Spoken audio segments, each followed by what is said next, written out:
Ratusan umat Buddha memadati Vihara Dhammasusena, Kota Mataram, Nusa Tenggara Barat pada Senin 12 Mei 2025.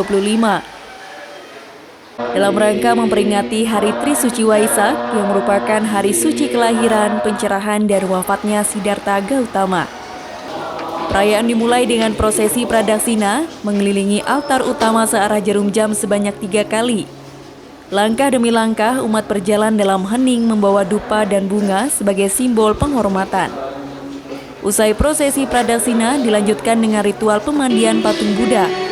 Umat secara bergantian menuangkan air ke atas patung sebagai lambang penyucian diri dan harapan akan kehidupan yang penuh kedamaian dan kebijaksanaan. Kemudian seluruh umat mengikuti puja bakti, yaitu doa dan meditasi bersama, hingga detik-detik Waisak pada pukul 00.55 WITA. Dalam suasana yang penuh ketenangan, umat merenungkan ajaran Sang Buddha dan memanjatkan harapan akan kedamaian serta kebahagiaan bagi semua makhluk. Sebelumnya menyambut Hari Trisuci Waisak, para pengurus Vihara Dhammasusena membagikan ratusan paket sembako kepada masyarakat setempat sebagai wujud toleransi dan kebersamaan.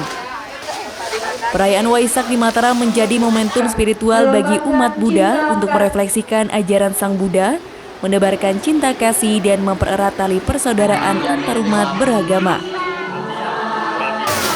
Harapannya kan tema kita di sini adalah semangat membangun untuk Indonesia maju. Bagaimana kalau kita bisa di hari Waisak ini kita berbagi, akan memberikan semangat pastinya untuk kita umat Buddha, supaya kita bisa maju juga, baik itu dalam spiritual, baik itu dalam sosial, baik itu dalam dimanapun kita berada. Semoga kita dengan Hari Waisak 2025 ini akan memberikan kita semangat. Tetap kita tidak akan pernah kendor untuk berbuat kebajikan. Apapun yang kita bisa lakukan, selain kita baksos memberikan makanan, kita ada donor darah, kita berbagi kepada orang-orang yang tidak mampu di daerah-daerah di mana kita akan bisa memberikan kebajikan. Karena kebajikan ini tidak harus di hari Waisak, tapi setiap hari kalau kita bisa berbuat kebajikan, maka hidup kita akan lebih bahagia. Karena Sang Buddha mengajarkan kalau kita sering berbuat kebajikan untuk semua makhluk, maka hidup kita itu akan bahagia, hidup kita akan harmonis batin kita. Jadi hidup kita juga akan damai. Kemudian bagaimana memaknai Hari Waisak di tengah perbedaan di Mataram ini? Kami di Mataram ini karena baru ya, walaupun kami orang Mataram di sini, karena kami baru di sini ini, kami yang harus merubah untuk bisa menghormati, untuk bisa menghargai, untuk kita bisa memahami kondisi walaupun kami berbeda. Tidak masalah perbedaan itu, karena kita sama-sama. Kalau kita, Sang Buddha mengajarkan kalau kita ingin hidup bahagia, dimanapun kamu berada, kamu harus berubah diri.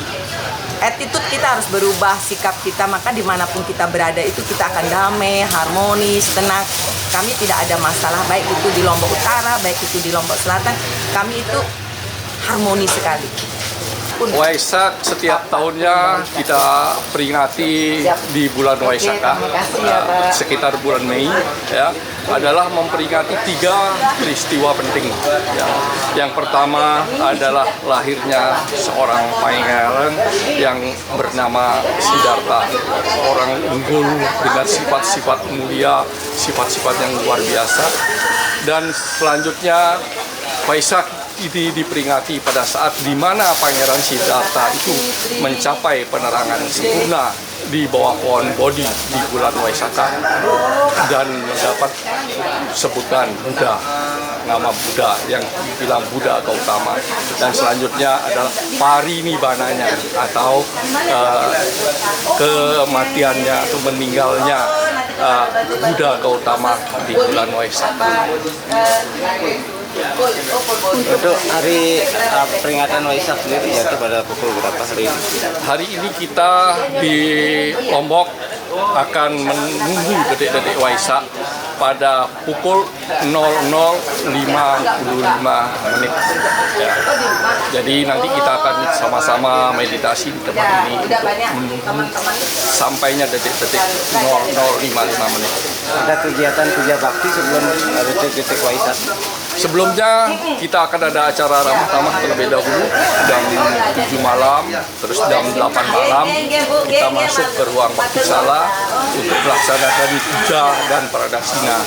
Pradasina adalah mengelilingi vihara sebanyak 3 kali dengan melafalkan mantra-mantra Buddha, dan selanjutnya ada prosesi mandi rupang Buddha kecil, ya, di mana Buddha pada saat lahir itu kita mandikan. Ritual itu adalah mengingat bagaimana pada saat Buddha lahir beliau disirami oleh 7 pancoran naga dan berjalan 7 langkah ke arah utara. Itu yang hari itu kita menikmati dengan memandikan Buddha kecil. Dan selanjutnya masuk puja bakti di ruang bakti sala dan mendengar ceramah dhamma